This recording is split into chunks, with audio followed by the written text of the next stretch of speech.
우리 하나님 말씀 고린도전서 4장입니다. 고린도전서 4장 14절부터 마지막 21절까지 말씀을 함께 합독하십니다. 내가 너희를 부끄럽게 하려고 이것을 쓰는 것이 아니라 오직 너희를 내 사랑하는 자녀같이 권하려 하는 것이라. 그리스도 안에서 1만 스승이 있으되 아비는 많지 아니하니 그리스도 예수 안에서 복음으로써 내가 너희를 낳았음이라.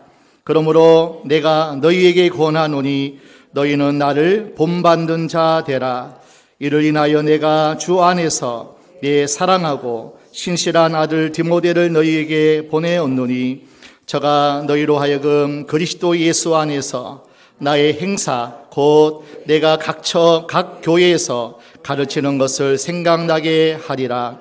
어떤 이들은 내가 너희에게 나아가지 아니할 것 같이 스스로 교만하여졌으나 그러나 주께서 허락하시면 내가 너희에게 속히 나아가서 교만한 자의 말을 알아볼 것이 아니라 오직 그 능력을 알아보겠노니 하나님의 나라는 말에 있지 아니하고 오직 능력에 있음이라. 너희가 무엇을 원하느냐? 내가 매를 가지고 너희에게 나아가랴. 사랑과 온유한 마음으로 나아가랴. 아멘. 우리나라는 많은 기념하는 날이 있습니다. 특별히 특정 일을 위하여서 격려하고 또 기념하고 함께 기리는 그러한 날들이 참 많죠. 5월만 해도 어린이날, 또 어버이날, 부부의 날, 또 뭐 경찰의 날도 있고요. 더 나가서 뭐 장애인의 날도 있고요. 재향군인의 날도 있고, 학생의 날도 있고, 성년의 날도 있고, 이렇게 참 많은 날들이 제정하고 나라에서 기념하고 또 그렇게 격려하는 날들이 참 많습니다. 그러나 그런 날이 생기게 된 속사정을 알아보면 그 동기가 바람직하지 못해요. 우리나라 사람들은 어버이날이 없어서도 부모를 잘 모셨어요. 어린이날이 없어도 우리 아이를 또 이웃의 아이들을 친자식처럼 잘 보호해 주었습니다. 그게 아주 오래된 얘기가 아니죠. 그래서 1년 365일 어버이날이었어요. 어린이날이었어요. 그리고 약자를 도와주고 배려하는 1년 365일이 장애인의 날이기도 했고요. 그런데 언제부턴가 그런 좋은 전통이 사라져가기 시작했습니다. 그래서 할 수 없이 날을 정한 거예요. 평상시 잘못하고 또 부족한 그러한 날들에 그런 아쉬움 때문에 어린이날을 정해서 그 어린이날만큼은 그가 주인공이 되어서 그를 기쁘게 하고 그를 즐겁게 하고 그를 마음껏 축복해 주자. 어버이날을 정해서 그날 한 날만이라도 우리가 할 수 있는 최선, 최고 정성을 다해서 우리 어버이 되신 분들을, 교회 어르신 된 분들을 좀 이렇게 섬기고 기쁘게 해드리자. 그래서 나라에서도 정하고 교회에서도 그 한 날을 정한 겁니다.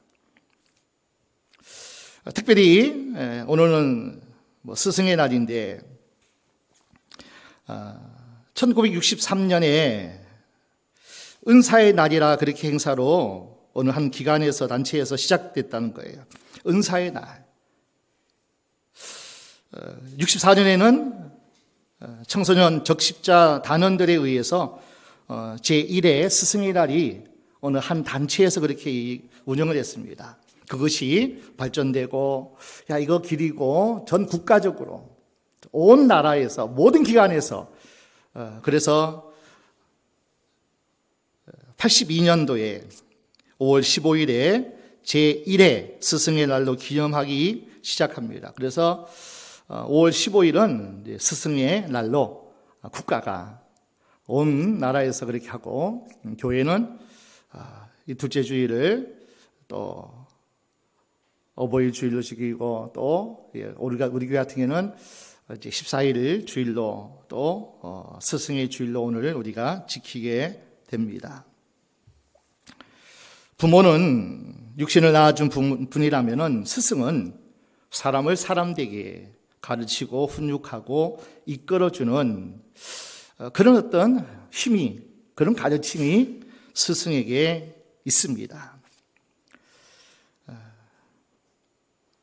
우리나라만큼 선생님이 존경받는 나라도 드물죠. 요즘 심각한 모습으로 스승에 대해서 그 권위가, 그 존경함의 땅에 떨어져서 너무나 심각한 사정이지만은 선생님이 존경받고 대우받는 현상은 아주 좋은 현상이고 그것은 모두가 다 바라고 원하는 그런 나라, 그런 사회일 겁니다.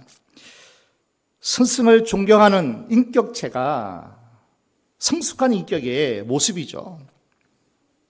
부모님은 애도 잊지 않아야 되지만은 나를 훈육하시고 가르치신 그 스승의 은혜를 잊지 말고 감사하며 살아야 됩니다.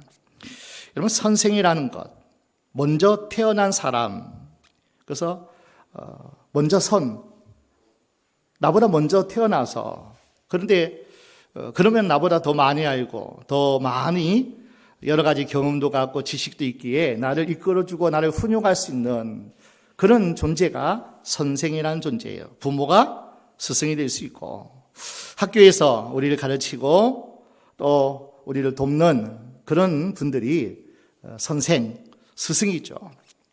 훌륭한 인격으로 훌륭한 모습으로 살아가는 그 모습이 진정한 스승의 모습일 겁니다. 여러분, 인생을 살아가려면 꼭 우리에게 힘이 되고 능력의 삶을 살기 위해서는 세 가지가 필요한데, 첫 번째가 나를 지도해 줄 수 있는 스승 한 분만 있으면 그 인생은 너무나 좋은 인생이 될 거라고 말합니다. 둘째는 마음을 나눌 수 있는 10사람의 친구가 있다면, 아니 10사람 아니라도 다만 몇 사람의 친구가 마음을 나누고 함께 고민하는 그 친구가 있다면 그 인생은 달라진다는 거예요. 우리가 기억할 만한 100권의 책이, 아니 10권의 책만 있어도 내 인생이 달라진다는 거예요. 한 사람의 스승, 10사람의 친구, 100권의 책이 내 인생의 길잡이가 되고 내 삶에 너무나 윤택한 인생을 살아갈 수 있는 그런 힘이 된다는 말씀입니다.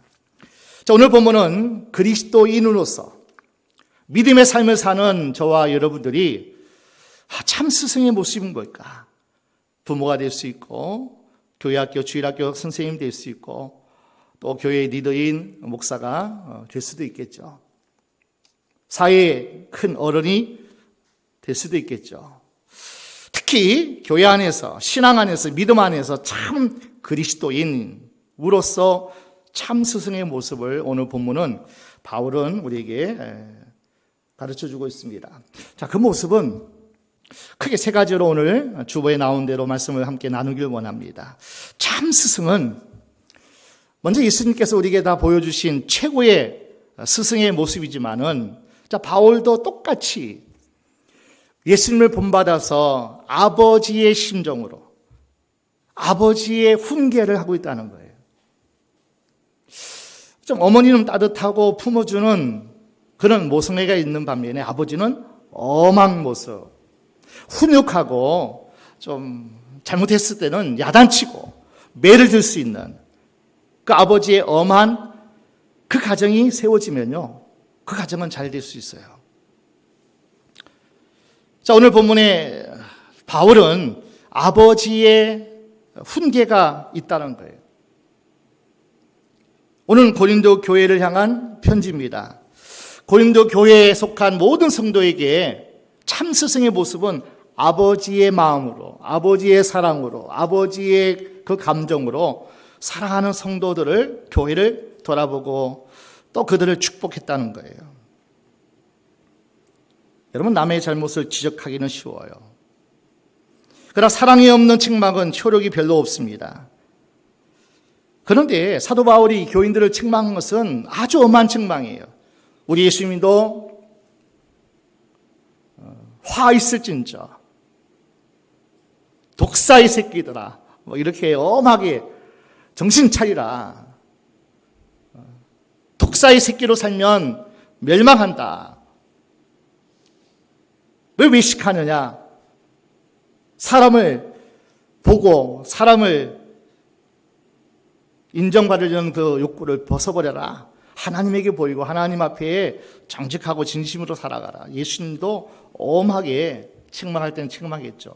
사랑이 담긴 아버지의 마음으로 우리 예수님도 야단친 것처럼 책망한 것처럼 바울이 그 심정이에요. 아버지의 심정이에요.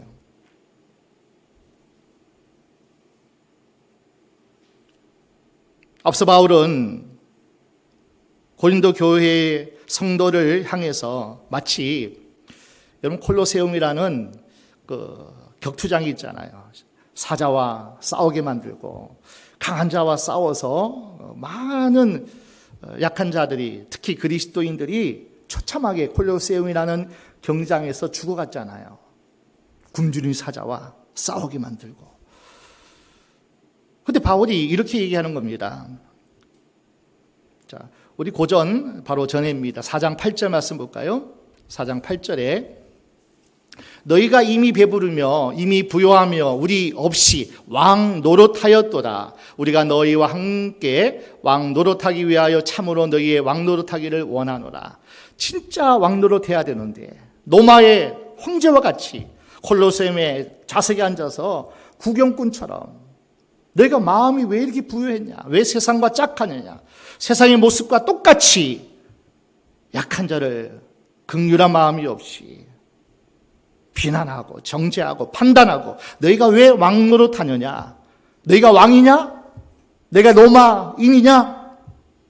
세상 사람과 똑같이 그렇게 왕 노릇하느냐? 진짜 하나님의 그 사랑으로 하나님의 마음으로 하나님 앞에 왕 노릇하기를 원하는데 왜 세상 왕처럼 그렇게 살아가느냐? 아주 책망하는 거예요. 자, 13절 보겠습니다. 오늘 본문 바로 전절이죠. 4장 13절. 비방을 당한 즉 권면하니 우리가 지금까지 세상에 더러운 것과 만물의 찢기같이 되었도다. 세상 사람도 그러할진대 우리가 말씀으로 사랑합시다, 위합시다, 격려하고 끌어주고 함께 더불어 살아가는 우리가 됩시다. 끊임없이 하나님의 말씀으로 사랑을 이야기하고 축복하는, 그런데 많은 사람들이 만물의 찢기같이 세상에 더러운 것 같이 그렇게 자기들은 당함을 당했다는 거예요. 그런데 고린도 교회의 모습이 그런 모습이 흡사하다는 거예요. 돌아보고 살피고 함께하고 그리고 죄는 끊어버리고 하나님의 사랑으로만 함께할 너희가 지금 그렇게 살아서는 안 된다고 아주 무섭게 책망하는 말씀이에요. 여러분 그런 책망을 받으면요 좀 불쾌할 거예요. 창피할 거예요. 뭐 이런 감정일 겁니다. 그래서 바울은 이렇게 얘기하는 거예요. 다시 한번 14절 볼까요? 내가 너희를 부끄럽게 하려고 하는 것이 아니라는 거예요. 창피 주려고 야단쳐서 너희에게 고통을 주려고 하는 것이 아니라 너희를 내 사랑하는 자녀같이 권하려 하는 것이라. 아비의 심정으로 너희가 잘 되기를 원하고 바라고 축복하는 마음으로 내 자녀같이 내가 너희를 권한다는 거예요. 책망한다는 거예요.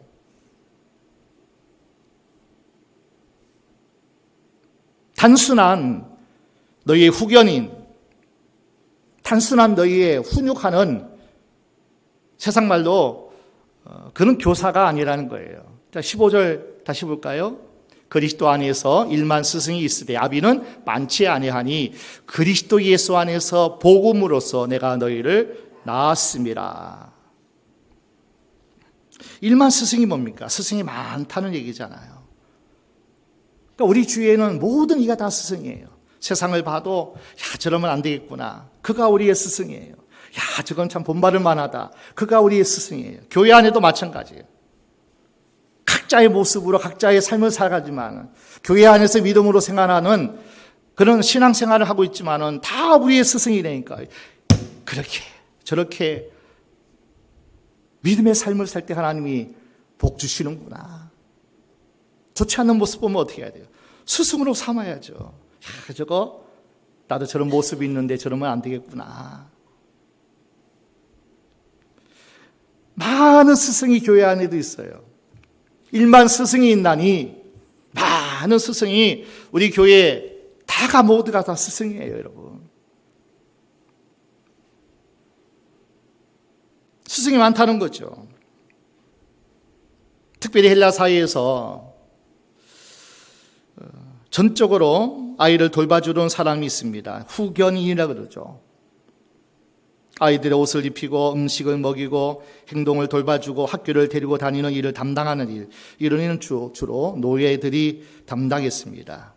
그래서 스승이란 말은 후견인, 교관, 그리고 갈라디아서 3장 24절에는 몽학선생, 초등교사, 많은 스승이 있어요. 그러면 안 돼요, 집사님. 이렇게 하면 되겠어요?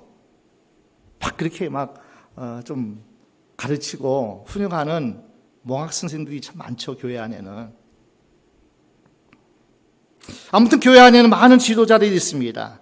그러나 가르치고 또 훈육하고 여러 가지 다 있다고 해도 나에게 중요한 것은 그들이 다 나에게 정말 감동을 주고 선한 참 스승은 다 아니라는 거예요. 여러분, 필요한 것은요, 후견인이 아니에요. 저 물질을 도와주고 말로 몇 마디 위로해주는 그런 후견인이 아니라는 거예요. 필요한 거는요, 참 아비가 필요해요. 참 아비가. 참 스승은 아비의 심정으로, 부모의 심정으로 내 자식을 위하여 그렇게 하듯이, 여러분, 부모는 자식에게 다 주고도 다 해줘도 아낌없잖아요.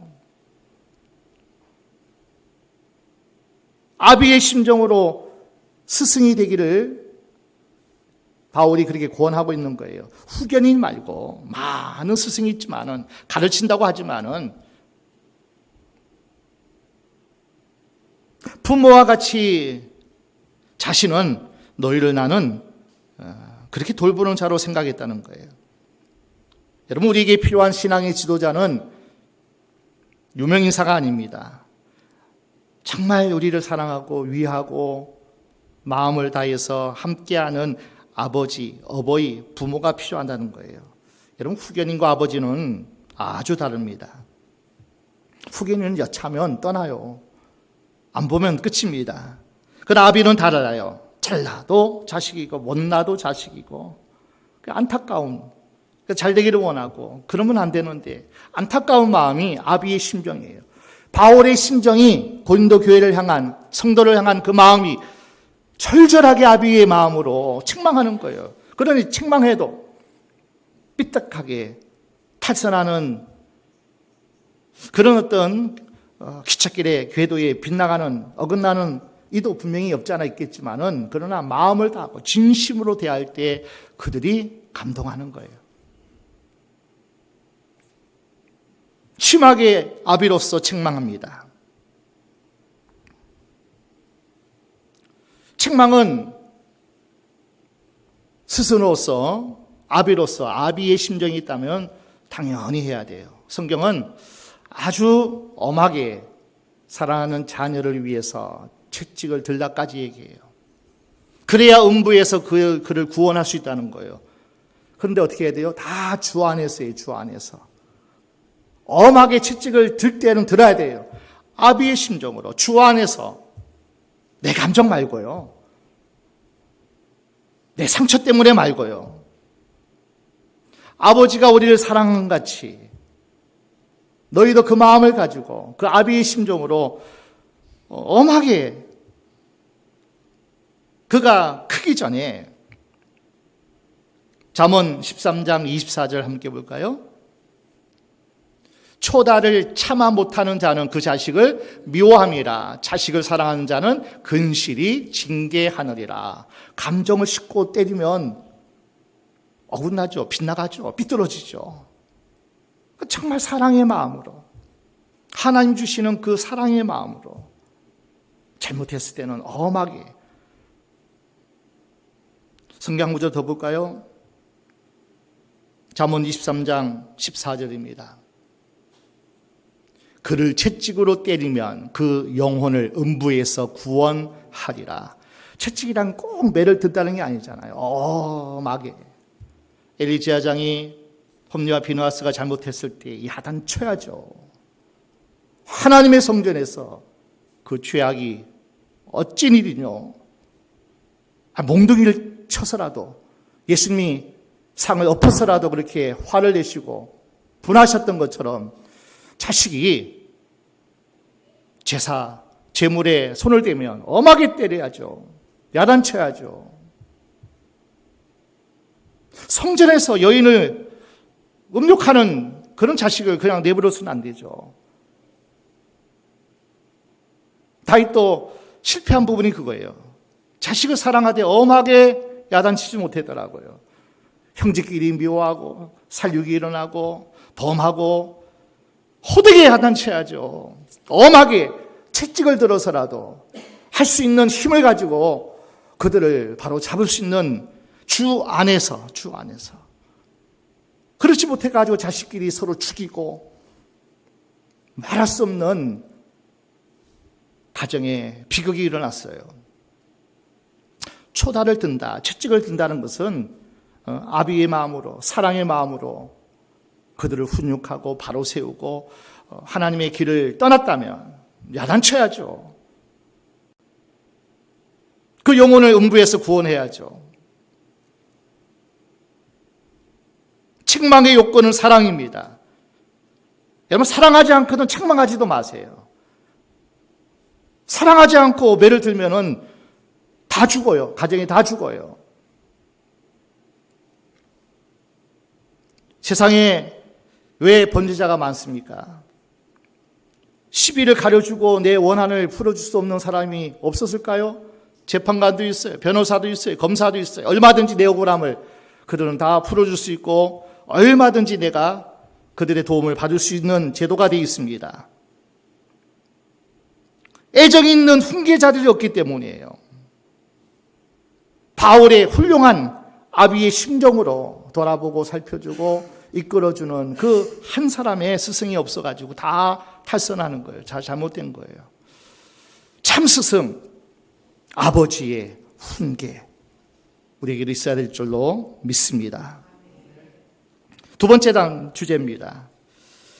나를 본받는 자 되라. 나를 본받는 자 되라. 야, 이 말을 함부로 할 수 있는 사람이면 너무나 존경스럽고죠. 야, 나 좀 본받아. 특히 자식에게 좀 부모 좀 본받아라. 그 정도 할 말 있으면 얼마나 훌륭합니까? 그런데 우리의 고백이 뭔지 알아요? 제발 우리 좀 본받지 말라는 거예요. 우리 같이 살지 말라는 거예요. 바울은 교만해서 이 말을 한 건 아니에요. 나를 본받지 말라, 이 말은 17절 말씀 함께 보겠습니다. 오늘 본문 고전 4장 17절입니다. 이를 인하여 내가 주 안에서 내 사랑하고 신실한 아들 디모데를 너희에게 보내었노니 저가 너희로 하여금 그리스도 예수 안에서 나의 행사 곧 내가 각처 교회에서 가르치는 것을 생각나게 하리라. 자, 나의 행사, 즉 바울의 삶. 자, 바울의 삶은요, 하나에서 10가지, 100가지, 1000가지, 10,000가지 철저하게 하나님 중심이었어요. 다메섹 도상의 예수를 만나고 난 이후에는 모든 것이 다 하나님 중심. 그러니까 나의 행사는, 나의 삶은 예수 안에서의 삶이에요. 내가 예수를 본받고 사는 모든 삶이 너희가 보거든 나를 본받는 자가 되라. 내가 몸부림치면서 피 흘리기까지 싸우면서 선을 행하고 악을 끊어버리고 믿음의 길로 가는 이 길, 너희도 처절한 몸부림으로 세상에서 할 수 없는 그러한 싸움을 내가 하는 것처럼 고난 가운데, 핍박 가운데, 어려운 가운데 신실한 하나님을 향하여 나가는 너희가 됐으면 좋겠다는 거예요. 이 본은 바로 예수님이에요. 예수를 본받는 자가 되라. 확실하게 이 말씀은 고전 11장 1절에 바울이 잘 풀어서 우리에게 가르쳐주고 있죠. 내가 그리스도를 본받는 자 된 것 같이 너희는 나를 본받는 자 되라. 내가 그리스도를 따르는 것 같이 너희도 그리스도를 따르라. 너희가 내 제자가 되지 말고 예수의 제자가 되라는 거예요. 나는 단지 예수가 가르치는 말씀, 예수가 전하는 말씀, 예수가 보여준 그 삶을 나도 몸부림치며 피 흘리고 싸우면서 사는 싸움을 싸우면서 그렇게 살아가는 내 모습, 이 모습은 예수의 모습이다. 너희도 예수의 제자가 되라는 거예요. 내가 예수를 따르고 예수를 본받아서 화목케 하는 직책을 감당하는 것처럼 너희도 그런 사람이 되라. 많은 사람이 하나님 자녀가 되고 예수 믿고 구원받아 천국 백성 되기를 다 원합니다. 이것은 하나님 주시는 최고의 선물이죠. 하나님 자녀가 된 것, 하늘 시민권이 우리에게 주어진 것, 최고의 복입니다. 이 복을 받기 위해서는 예수 믿잖아요. 예수가 우리를 부르고 택하여 삼아 주셨잖아요. 그러나 일단 예수를 구주로 믿고 내가 하나님의 자녀가 되었다면 두 번째 단계로 넘어가야 돼요. 예수를 닮아가야 돼요. 그 아들의 형상을 내 안에서 이루고 내 삶에서 이루기 위해서 우리는, 그래서 하나님이 영화롭게 우리를 부르신 거예요. 로마서 8장에 보면 너무나 구원의 서정 가운데 우리에게 가르쳐 주잖아요. 왜 우리를 의롭게 했습니까? 왜 하나님의 축복 가운데 우리를 성령을 통해서 계속 왜 우리를 끌어가십니까? 결국은 그 아들의 형상이 우리 가운데 이루어지기 위해서. 아멘. 자, 로마서 8장 29절 함께 보겠습니다. 로마서 8장 29절. 하나님 미리 아신 자들로 또한 그 아들의 형상을 본받게 하기 위하여 미리 정하셨으니 이런 그로 많은 형제 중에서 맏아들이 되게 하려 하심이니라. 내가 예수 믿었으면 이제 하나님 형상이 내 안에 이루어져야죠. 아버지의 선하심이, 그 아버지의 사랑이, 아버지의 거룩함이 내 안에서 이루어져야죠. 이 예수께서 구원하시고 부르신 거룩한 삶의 목적이에요. 예수 닮기 위해서 이제는 몸부림쳐야 될 모습이에요. 빌립보서 2장 15절입니다.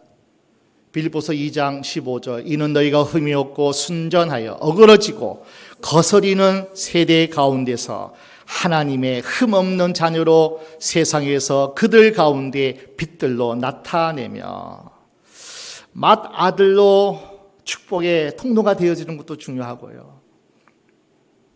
세상에서 하나님의 자녀로 그들 가운데 빛들로 나타내라는 거예요. 비추라는 거예요. 생명의 길이 어떤 길인가를 비춰줘야죠. 축복의 길이, 복된 길이 어떤 길인가를 내가 비춰줘야죠. 빛이 돼서 모든 사람을, 저 사람은 저렇게 기뻐, 어떻게 평안해, 어떻게 저렇게 사람 어려운 가운데서 저렇게 잘 살아가고 감당할 수 있을까? 감사가 있네, 행복하네. 빛을 비춰주셔야죠. 내 안에 보배가 있으니요, 돕는 자 보혜사 성령이 내 안에 있으니 빛의 자녀가 되어져야 되죠. 우리 에베소서 5장 8절 9절입니다. 너희가 전에는 어두움이더니 이제는 주 안에서 빛이라, 빛의 자녀들처럼 행하라. 9절. 빛의 열매는 모든 착함과 의로움과 진실함에 있느니라. 아멘. 자, 착해야 돼요. 좀 옳은 것을 우리가 확실히 보여주고 타협하는 것이 아니라, 그리고 진실해야 되죠. 오직 너희를 부르신 거룩한 자처럼 너희도 모든 행실에 거룩한 자가 되라. 베전 1장 15절. 하나님이 거룩하시게, 그 부르시니까 하나님이 거룩하니까 너희도 거룩한 자가 되라. 하나님이 저와 여러분을 왜 부르신지 아십니까? 내가 너희를 구원하여 택하여 그리고 내가 너를 지었는데 나에게 찬송을 부르게 하려 불렀다는 거예요. 하나님처럼 네가 내 자녀면 자녀답게 그렇게 살라, 그렇게 하나님이 부르셨어요. 자, 바울의 삶을 한번 볼까요? 예수님을 본받는 삶인데 예수님의 삶이 그렇고 바울의 삶이 원리가 구체적으로 확실했습니다. 주님은, 바울은 육체 중심이 아니라 영혼 중심이었어요. 현재 중심이 아니라 내세 중심, 영원 중심이었어요. 예수님과 바울은 인간 중심이 아니라 하나님 중심이었어요. 이러한 것들 본받아 우리가 살면은 능력이겠죠. 나만의 유익이 아니라 예수님과 바울은 공동의 유익을 위해 살았어요. 돈과 재물의 목적이 아닙니다. 인간이 목적이었어요. 왕노릇 아닙니다. 섬기러 오셨어요. 섬기는 자로 바울은 살아갔어요. 종의 모습이에요. 소유가 아니라 계속 나누는 거예요. 내게 있는 것이 무엇이든지 하나님 사랑이 부족해요. 사랑을 충만케 하세요. 사랑을 흘려보내는 거예요. 왜 하나님께 능력 받기를 원합니까? 그 능력을 흘려보내기 위해서예요. 왜 치유원사를 받고, 왜 성기범사를 받고, 위로원사를 왜 우리가 받았고 사모해야 되냐는 거예요. 위로하는 자로 살기 위해서. 소유는 하나님의 것을 소유하고 하나님의 것을 내보내는 나눔. 정말 예수님을 믿으신다면 예수님처럼 생각도 고쳐야 돼요. 가치관도 고쳐야 돼요. 말도, 생활 습관도, 취미도, 직업도, 행동 양식을, 그래서 기독교는 고치는 종교입니다. 아멘? 다 바꾸셔야 돼요. 다 고치셔야 돼요. 옛사람은 벗어버리고 새 사람으로 옷 입으셔야 돼요. 아주 그리스도로 옷 입으셔야 돼요. 예수의 생각, 가치, 행동, 말, 행동, 모든 양식을 다 바꿔야 해요. 그래서 바울은 나를 본받는 자가 되라. 내가 그리스도를 따르는 것처럼 너희도 나를 따르라는 거예요. 예수의 제자가 되라는 거예요. 세 번째입니다. 교회 안에서 옳은 행실로 바로 살지 못하는 교만한 자들에게 결단의 촉구를 합니다. 그리고 경고를 합니다. 참 스승은 여기까지 가셔야 돼요. 자신의 잘못을 고쳐서 사랑을 받든지 아니면 그냥 버티다가 처벌을 받든지 둘 중에 하나를 택하라 말씀하고 있어요. 오늘 본문 4장 18절입니다. 고전 4장 18절. 어떤 이들은 내가 너희에게 나아가지 아니할 것 같이 스스로 교만하여 졌으나. 이 고린도서는 에베소에서 기록한 서신입니다. 그리고 디모데를 편지를 써서 고린도 교회에 서신으로 보낸 거예요. 디모데를. 그때까지 다 교만하여졌어요. 스스로 높아졌어요. 내가 최고라는 거예요. 방언하는 이는 방언이 최고다. 예언하는 예언이 최고다. 자기의 허물과 모든 것들은 다 스스로가 다 좋게 그럴 수 있어. 너무나 추악한 죄를 지으면서도 그럴 수 있어. 힘이 있는 자들이 그렇게 행동하는 것을 책망하지는 못하고 교회가 아주 하나님 보시기에나 세상 보기에도 거룩하지 못한 모습이 너무나 많았습니다. 크게 하는 일도 없으면서 큰 일을 하는 양 말만 무성한, 입만 무성한 무화과나무 가지처럼 그런 모습으로 교만한 모습을 바울은 책망하면서 결단하라. 그리고 경고합니다. 그렇지 않으면 멸망하리라. 그렇지 않으면 하나님이 토에 내쳐버리리라.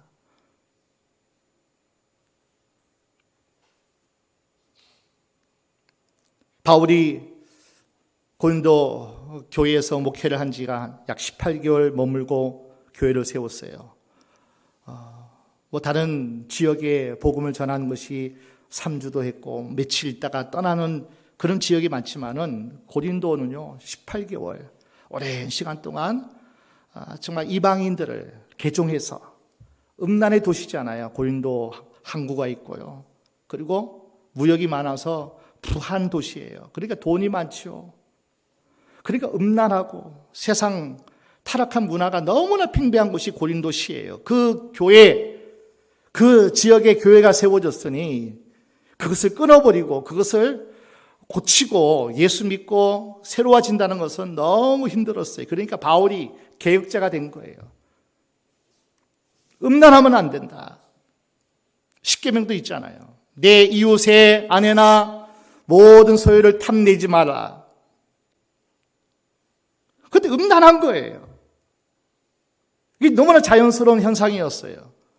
그러니 하나님의 말씀으로 얼마나 개혁자의 모습으로 바울이 엄하게 그들을 책망했는데 18개월 동안 훈련시켰으니까 많이 새로워졌겠죠. 근데 바울이 떠났습니다. 그리고 아볼로라는 후임 목회자가 왔어요. 이 아볼로의 성향은 지식인으로서 부드러워요. 차근차근 말씀을 가르치고 야단치든지 호되게 뭐 그런 것은 없는 것 같아요. 그러니까 또 본래의 모습으로 돌아가는 거예요.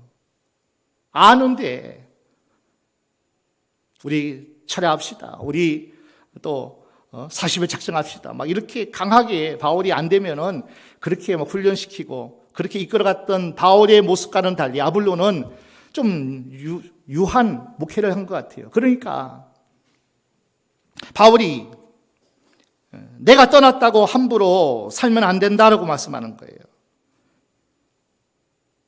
신사적으로 대접해 주니까 옛날 본래의 모습으로 다 돌아간 거예요. 고린도전서 5장에 보십시오. 6장에 보십시오. 자기 계모와 동거하는 일이 벌어져요. 교인끼리 싸워가지고 법정에 나가서 세상 법에다가 호소하는 거예요. 세상 사람보다 더 못한 모습으로 전락해버려요. 하나님이 토에 내칠 만한 그러한 악하고 도덕적이지 못하고 윤리적이지 못한 일을 너무나 많이 행한 거예요.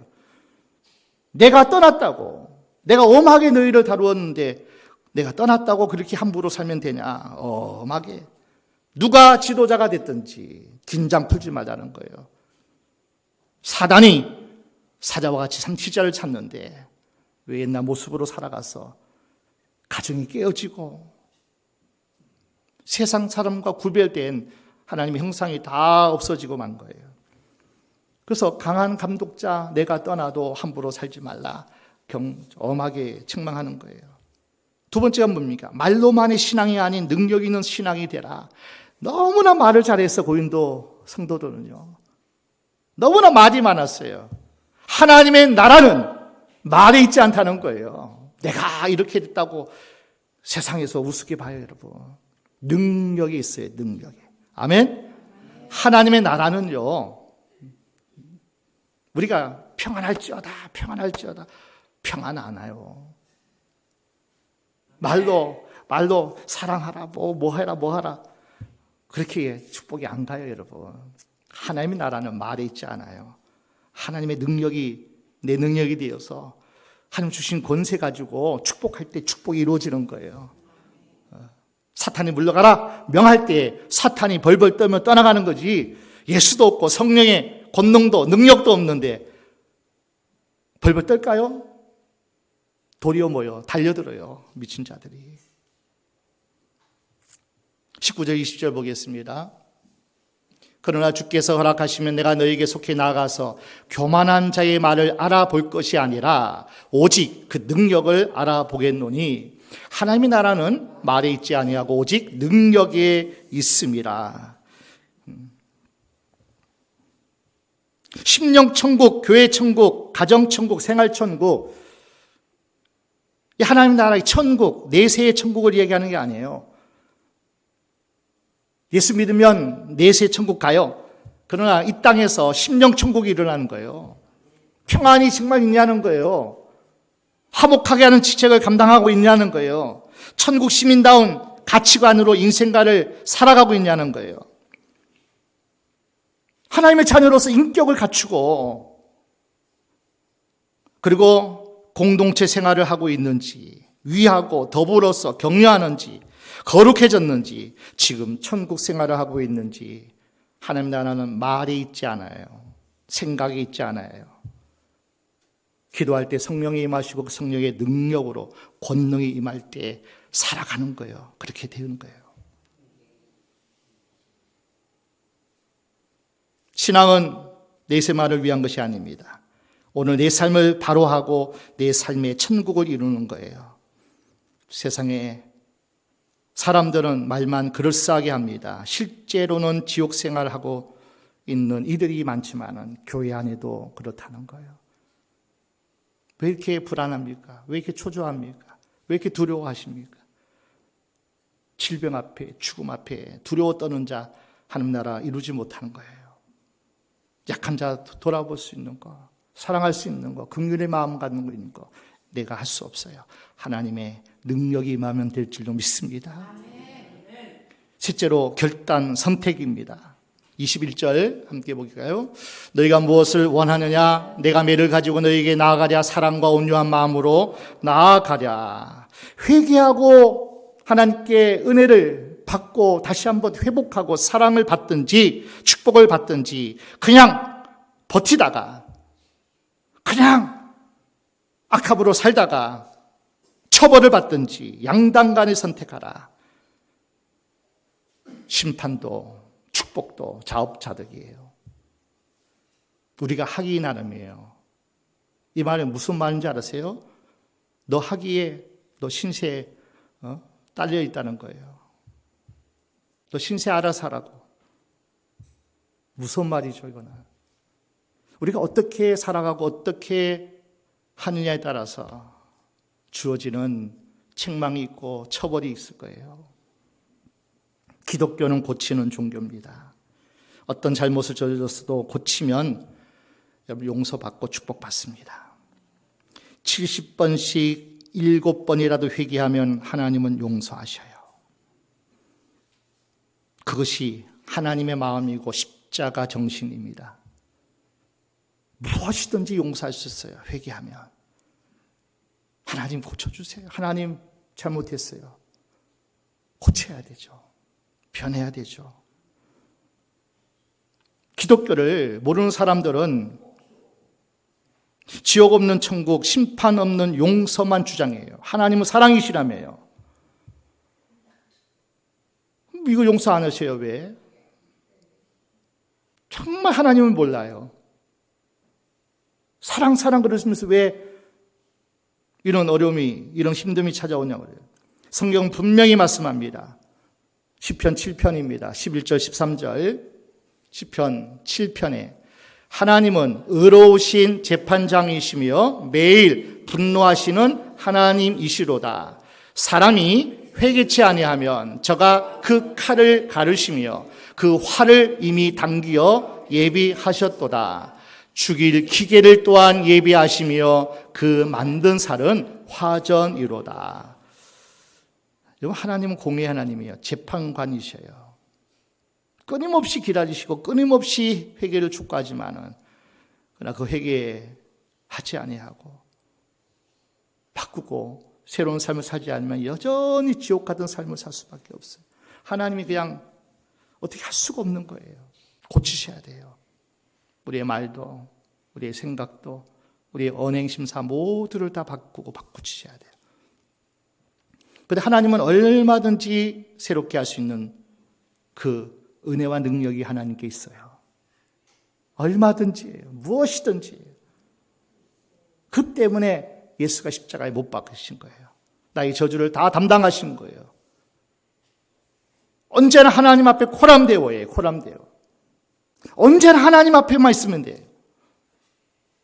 실수할 수 있고 넘어질 수 있고 망할 수 있어요. 그러나 하나님 앞에 서 있고 하나님 앞에 나아가면 하나님은 얼마든지 용서하시고 품어주셔요. 끝은 없어요. 하나님 앞에. 힘들어도 내 삶을 주님의 뜻에 따라 고치세요.